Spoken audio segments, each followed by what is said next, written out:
Hayyee mata duree biraan deebi'een jira. Chaanalii kanaaf kan maatii taatanii hordofaa jirtan galatoomaa. Kanneen haaraa taatan immoo sabiskiraayib gochuun maatii ta'aatii waa'ee fayyaa waan hedduu irraa argattu jedha. Har'a kan ilaallu kintaarotii kan jedhudha. Kintaarotii maaltu fidaa?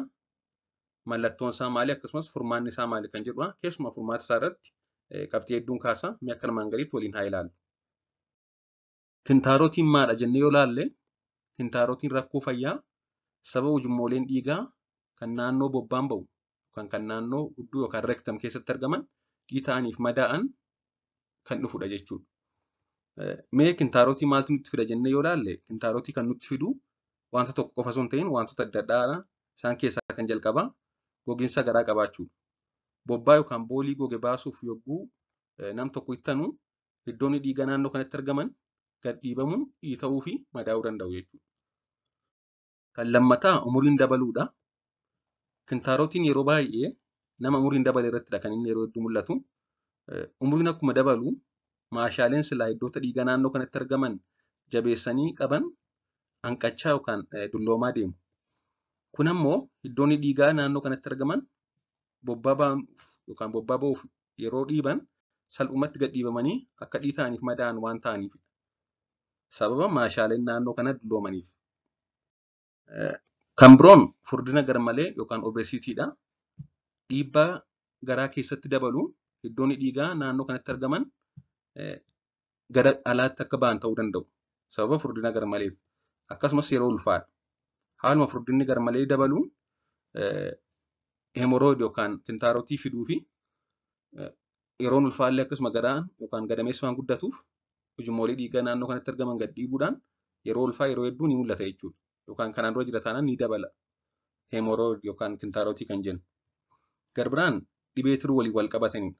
Dhibeen tiruu waliin wal qabatan iddoolee dhiigaa naannoo kana argaman irratti dhiibbaa uumuudhaan akka uumamu ta'uu yookaan taasisuu danda'u.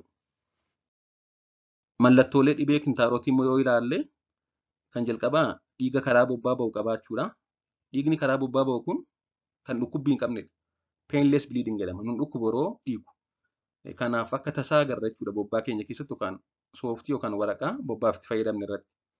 Dhukkubbii godhateera taanaan infekshinii yookaan dhibee biraa godhatee jira waan ta'eef ta'uu hin qabu jechuudha.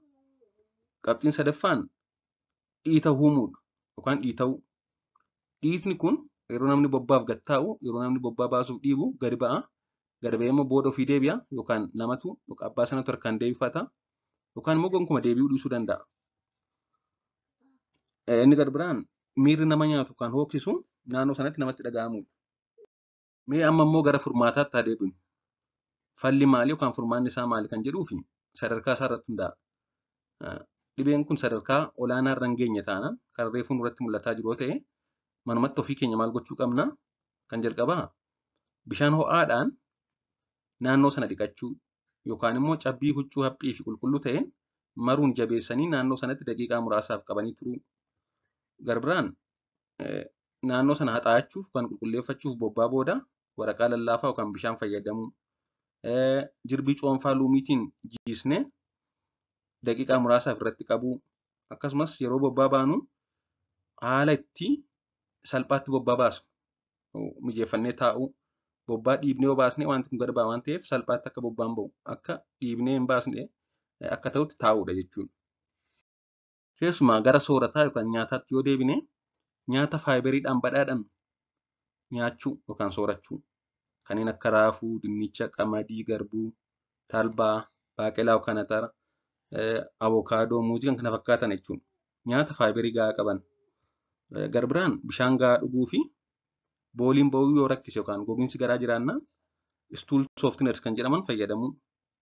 Kana hirriba duraa fi booda yogguu booliif yookaan bobbaa ba'uuf jedhan fayyadamuu qabna. Gogiinsi garaa gonkumaa jiraachuu hin qabu jechuudha. Gogiinsi garaa jiraannaan baay'ee itti cimsa. Garbiraan kan dhiisuu qabnu yookaan hir'isuu qabnu kanneen akka bunaa fi dhugaatii alkoolii qaban hir'isuudha. Bunnii fi dhugaatiin alkoolii qaban hemorooidii yookaan kintaarotii itti cimsu.